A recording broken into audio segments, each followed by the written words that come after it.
یہ دو باتیں ہو گئیں۔ نمبر 3، تیسرے نمبر پہ جناب نجیب دوخانی صاحب نے ایک روایت پیش کی، اور بہت سارے وہابی دوخانی فرقہ کے مولوی حضرات وہ روایت پیش کرتے ہیں اور عوام کو گمراہ کرنے کی کوشش کرتے ہیں۔ وہ روایت جناب سیدنا عبداللہ ابن عمر رضی اللہ تعالیٰ عنہما، ایک بندے نے یہ الفاظ کہے الحمدللہ وسلام علی رسولہ، یہ الفاظ کہے تو حضرت سیدنا عبداللہ ابن عمر رضی اللہ تعالیٰ عنہما نے فرمایا کہ یہ تو نے اضافہ کیا ہے، یہ رسول اکرم صلی اللہ علیہ وآلہ وسلم نے جملے نہیں سکھائے۔ پھر جناب نجیب دوخانی صاحب کی جیسے عادت ہے زبان درازی کرنے کی کہ یہ لگاؤ فتویٰ ان پر، یہ درود کے منکر ہیں رسول اکرم صلی اللہ علیہ وآلہ وسلم پر، اور پھر کہا کہ جی یہاں سے پتہ چلا کہ وہ جملے نہیں کہنے چاہیے جو آقا علیہ الصلوۃ والسلام سے ثابت نہیں ہے، صحابہ سے ثابت نہیں ہے۔ صحابہ کا مزاج ایسا تھا۔ زیادہ تر وقت جناب نجیب دوخانی صاحب نے ان باتوں پر لگایا۔ نمبر 4، جناب نجیب دوخانی صاحب نے وہی بات دہرائی جو جناب نے پہلی 2 ویڈیوز میں بیان کی کہ شیطان قبر میں نہیں آتا۔ یہ انہوں نے اپنی جانب سے بات گھڑ لی ہے، اور امام حکیم ترمذی کی کتاب سے حوالہ پیش کیا، امام اہل سنت رحمہ اللہ نے، یہ من گھڑت بات ہے، قبر کے اندر شیطان وغیرہ نہیں آتا، وہاں پر شیطان سے لوگوں کو کوئی خطرہ نہیں ہوتا۔ نمبر 5، جناب نجیب دوخانی صاحب نے 2 حوالے پیش کیے، ایک ڈاکٹر مسعود احمد صاحب رحمۃ اللہ تعالیٰ علیہ کے والد ماجد، ان کے فتاوی سے، دوسرے نمبر پہ فتاوی مسعودی۔ کہا کہ جی یہ دیکھیں، ایک میں یہ لکھا ہے کہ اگر کوئی اذان دینا چاہے تو منع نہ کریں، اور پھر یہ کہا کہ بہتر یہ ہے کہ اذان نہ دی جائے۔ اور فتاوی مسعودی کے اندر جناب نے یہ کہا کہ ایک تو وہاں پر شیطان نہیں آتا، فتاوی مسعودی کے اندر یہ بات ہے، دوسرا یہ کہ اذان قبر نہیں دینی چاہیے۔ یہ جناب نجیب دوخانی صاحب کی اس ویڈیو کا خلاصہ ہے جو 19 منٹ پر مشتمل ہے، اذان قبر کے متعلق پارٹ 3، تیسری ویڈیو جناب نجیب دوخانی صاحب نے جو ریکارڈ کی تھی، 19 منٹ پر مشتمل ہے، اور یہ اس کا خلاصہ ہے جو ناچیز نے آپ حضرات کی بارگاہ میں پیش کر دیا ہے۔ عزیزان گرامی، سب سے پہلے میں یہ عرض کر دوں کہ جناب نجیب دوخانی صاحب نے جو پہلی بات کی ہے کہ جی یہ کہا جاتا ہے کہ جس چیز کا شرع میں منع وارد نہیں ہے اس کا کرنا درست ہوتا ہے، نجیب دوخانی نے اس کا انکار کیا ہے، اور مختلف ویڈیوز میں جناب نے اس پہ گفتگو کی ہے، ادھر ادھر سے باتیں کی ہیں۔ انشاءاللہ العزیز، انشاءاللہ اللہ کے فضل و کرم سے ناچیز اس پہ ایک الگ ویڈیو ریکارڈ کرے گا، اور وہابی دوخانی فرقہ کی کتب سے حوالہ جات پیش کرے گا آپ حضرات کی بارگاہ میں کہ وہابی دوخانی فرقہ کے مولویوں نے یہ اصول مانا ہے اور استدلال کیا ہے کہ جس چیز سے شریعت منع نہیں کرتی اس کا کرنا درست ہوتا ہے، جائز ہوتا ہے، اسے ہم منع نہیں کریں گے، اس سے روکیں گے نہیں۔ انشاءاللہ العزیز ایک الگ ویڈیو اس پہ ریکارڈ کروں گا۔ دوسرے نمبر پہ جناب نجیب دوخانی صاحب یہ کہتے ہیں کہ جی نوادر الاصول ان کی کتاب ہے، انشاءاللہ یہ بھی اسی ویڈیو کے اندر ثابت کروں گا کہ وہابی دوخانی فرقہ کے مولوی حضرات بھی نوادر الاصول نامی کتاب سے استدلال کرتے ہیں اور تسلیم کرتے ہیں، اس کتاب کو مانتے ہیں۔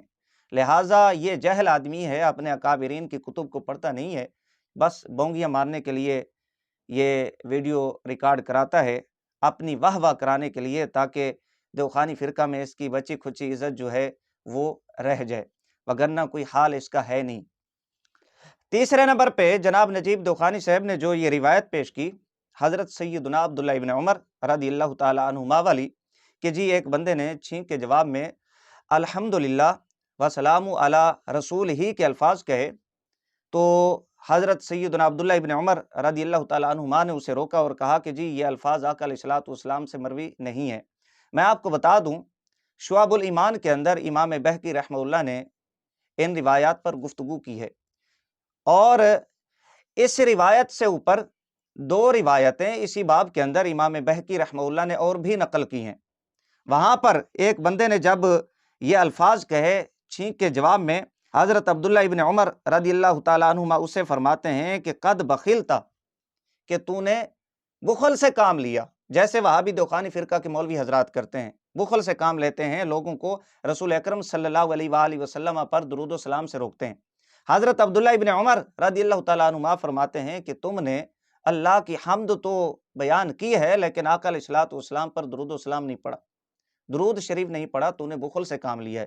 اسی طرح دوسری روایت ہے، اس میں بھی حضرت سیدنا عبداللہ ابن عمر رضی اللہ تعالیٰ عنہما کے واضح طور پہ الفاظ ہیں۔ حضرت عبداللہ ابن عمر رضی اللہ تعالیٰ عنہما فرماتے ہیں کہ اگر تو اس کو مکمل کرتا، وہ کیسے مکمل کرتا؟ والسلام علی رسول اللہ صلی اللہ علیہ وآلہ وسلم۔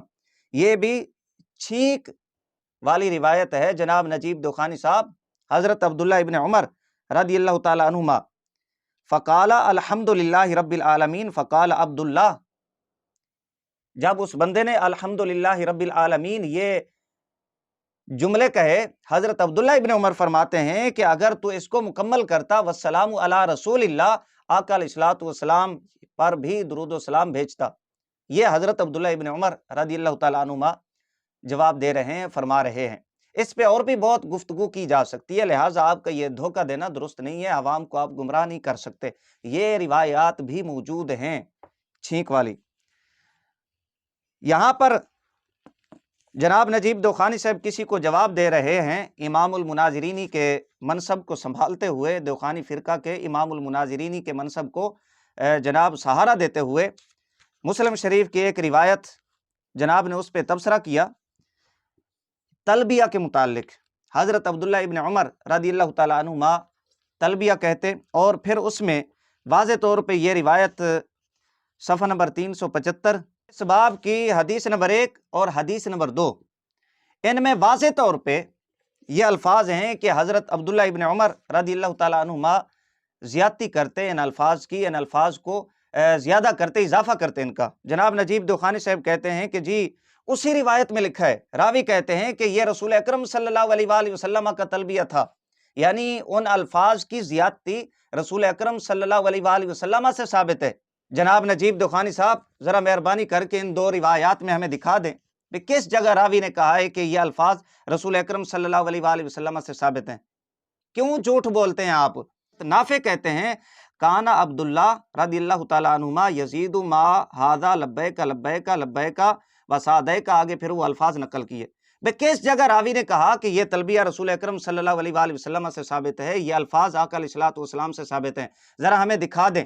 کیوں جھوٹ بولتے ہیں آپ؟ شرم نہیں آتی آپ کو؟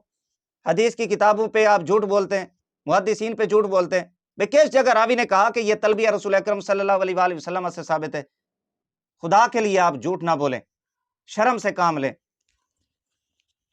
یہ صحیح مسلم شریف آپ نے جھوٹ بولا، یہ سنن ابی داؤد شریف، یہاں پر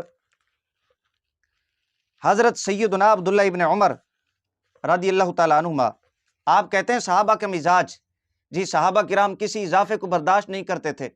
یہاں پر میں یہ بات آپ کو کہہ دوں کہ آپ ویڈیو نمبر 2 کے اندر ہمیں جواب دیتے ہوئے کہہ رہے تھے کہ شیخین کے بارے میں تو آقا علیہ الصلوۃ والسلام نے فرمایا ہے کہ میرے بعد ان کی اقتداء کرنا، اگر وہ اضافہ کر دیتے ہیں کسی چیز میں تو کوئی مسئلہ نہیں ہے، کوئی بڑی بات نہیں ہے، حدیث رسول ان کے بارے میں موجود ہے، تمہارے بارے میں کون سی حدیث پاک موجود ہے؟ آپ وہاں پر یہ جواب دیتے ہیں، یہاں پر کہتے ہیں کہ جی صحابہ کرام کوئی کام ایسا نہیں کرتے تھے کہ جو رسول اکرم صلی اللہ علیہ وآلہ وسلم سے ثابت نہ ہو۔ یار کم از کم ایک بات پہ تو رہیں آپ، کبھی ادھر جاتے کبھی ادھر جاتے، کبھی شیخین کے لیے آپ زیادتی کرنا، اضافہ کرنا، یہ آپ حدیث سے ثابت کرتے ہیں، دلیلیں پیش کرتے ہیں، اور کبھی کہتے ہیں صحابہ کا مزاج ایسا نہیں تھا۔ ایک بات پہ تو رہیں آپ۔ میں آپ کو بتاتا ہوں صحابہ کا مزاج کیسا تھا۔ یہ سنن ابی داؤد شریف، یہاں پر حضرت عبداللہ ابن عمر، وہی حضرت عبداللہ ابن عمر رضی اللہ تعالیٰ عنہما جو چھینک کے حوالہ سے آپ پیش کر رہے تھے، یہاں پر واضح طور پہ یہ الفاظ ہیں کہ یہ تشہد کے باب میں یہ حدیث پاک موجود ہے، حدیث نمبر 971 جو میرے پاس نسخہ ہے، 971 حدیث نمبر، یہاں پر یہ الفاظ ہیں قال ابن عمر زدت فیہا وحدہ لا شریک لہ واشہد ان محمدا عبدہ ورسولہ۔ یہ حدیث نمبر 971، یہ حضرت عبداللہ ابن عمر رضی اللہ تعالی عنہما اس میں اضافہ کرتے، زیادتی کرتے ان الفاظ کی، وحدہ لا شریک لہ واشہد ان محمدً عبدہ ورسولہ۔ اور بھی بہت ساری مثالیں پیش کی جا سکتی ہیں، اور ابو داؤد شریف سے دیگر روایات بھی پیش کی جا سکتی ہیں حضرت عبداللہ ابن عمر رضی اللہ تعالیٰ عنہما کے حوالہ سے کہ آپ اضافہ فرماتے، زیادتی کر لیتے ان الفاظ کی۔ لہٰذا آپ یہ جھوٹ نہ بولا کریں، صحابہ کرام کے حوالے سے لوگوں کو گمراہ نہیں کر سکتے آپ، کیوں آپ جھوٹ بولتے ہیں؟ یہ تو حضرت عبداللہ ابن عمر رضی اللہ تعالیٰ عنہما اور صحابہ کرام کے حوالہ سے۔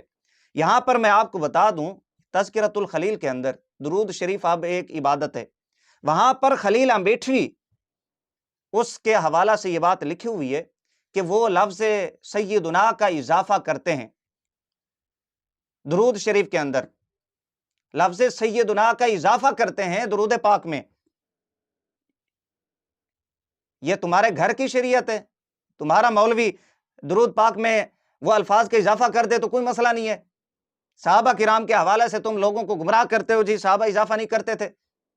یہ تذکرۃ الخلیل کے اندر پہلے بھی یہ حوالہ پیش کیا ہے، اور بھی حوالہ جات پیش کیے جا سکتے ہیں اس بات کے اوپر، لہٰذا آپ لوگوں کو گمراہ نہ کریں۔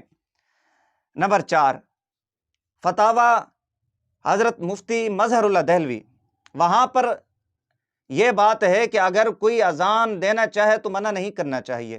جب یہ الفاظ آپ نے پڑھ لیے تو پھر یہ حوالہ پیش کرتے ہوئے آپ کو شرم سے ڈوب کر مر جانا چاہیے تھا۔ یہ مفتی صاحب کے الفاظ ہیں، پھر آپ کس منہ سے منع کرتے ہیں لوگوں کو؟ لہٰذا یہ حوالہ آپ پیش نہیں کر سکتے۔ دوسری بات، مفتی صاحب کہتے ہیں کہ بہتر یہ ہے کہ نہ دے۔ میں پہلے وضاحت کر چکا ہوں کہ ہمارا موقف فرض واجب کا نہیں ہے، ہمارا موقف یہ ہے کہ جائز ہے۔ اگر کوئی اس طرح کا عمل کرتا ہے، اذان دینا چاہتا ہے تو اسے روکنا نہیں چاہیے، اس پہ بدعتی جہنمی گمراہ ہونے کے فتوے نہیں لگانے چاہیے، یہ ہمارا موقف ہے۔ ہم تو آپ کو روکتے ہیں، اور یہی بات مفتی صاحب کہہ رہے ہیں، آپ کو شرم دلا رہے ہیں کہ اگر کوئی اذان دینا چاہے تو اسے روکنا نہیں چاہیے۔ یہ جناب نجیب دخانی صاحب کی ویڈیو نمبر 3 کا مختصراً ناچیز نے جواب دیا ہے۔ انشاءاللہ العزیز جو باتیں ابتدا میں نے کی ہیں نوادر الاصول کے حوالہ سے، اور جناب نجیب دخانی صاحب نے جو یہ بات کی ہے کہ یہ کہا جاتا ہے کہ جس چیز کا منع شریعت میں وارد نہ ہو اس کا کرنا درست ہے، یہ اصول غلط ہے، یہ بات غلط ہے، ٹھیک نہیں ہے، انشاءاللہ اس پہ گفتگو کروں گا۔ اور پھر نجیب دخانی صاحب نے ایک بات وہی پچھلی ویڈیو والی کی کہ جی شیطان قبر میں نہیں آتا، یہ انہوں نے اپنی طرف سے باتیں گھڑی ہیں۔ میں اس پہ پچھلی ویڈیو میں حوالہ جات پیش کر چکا ہوں، مولوی امداد اللہ انور، امام سیوطی رحمہ اللہ کی کتاب کا ترجمہ کیا، وہی نوادر الاصول والی روایت نقل کی کہ شیطان فیشیر الی نفسی ای انا ربک، شیطان اپنی جانب اشارہ کرتا ہے اور کہتا ہے کہ میں تمہارا رب ہوں، قبر میں کھڑا ہو کے۔ نوادر الاصول سے امام سیوطی نقل کرتے ہیں اور اس کا ترجمہ مولوی امداد اللہ انور دیوبندی کرتا ہے۔ اور پھر یہ مصنف ابن ابی شیبہ حدیث پاک میں پیش کر چکا ہوں، حضرت خیثمہ رضی اللہ تعالی عنہ یہ فرماتے ہیں کانوا یستحبون اذا وضعوا المیت فی القبر ان یقولوا بسم اللہ وفی سبیل اللہ وعلی ملت رسول اللہ اللہم اجرہ من عذاب القبر ومن عذاب النار ومن شر الشیطان۔ کانو کے الفاظ ہیں، کانو یستحبون، جناب نجیب دخانی صاحب جمع ماضی استمراری، کیوں آپ گمراہ کرتے ہیں لوگوں کو؟ یہاں پر واضح طور پہ یہ الفاظ ہیں ومن شر الشیطان، شیطان کے شر سے۔ یہ مصنف ابن ابی شیبہ جلد نمبر 3 ہے، لہٰذا یہ آپ نہیں کہہ سکتے کہ یہ من گھڑت بات ہے، یہ آپ کا دھوکہ ہے، یہ آپ کی 2 نمبری ہے، آپ لوگوں کو گمراہ نہیں کر سکتے۔ انشاءاللہ العزیز اس پہ اور بھی گفتگو کی جا سکتی ہے، اگر کسی وہابی دیوخانی فرقہ کے مولوی نے اس طرح کی کوئی بات کی تو انشاءاللہ العزیز وہابی دیوخانی فرقہ کی کتب، وہابی دیوخانی فرقہ کے اصولوں سے اس کا منہ توڑ جواب آئے گا۔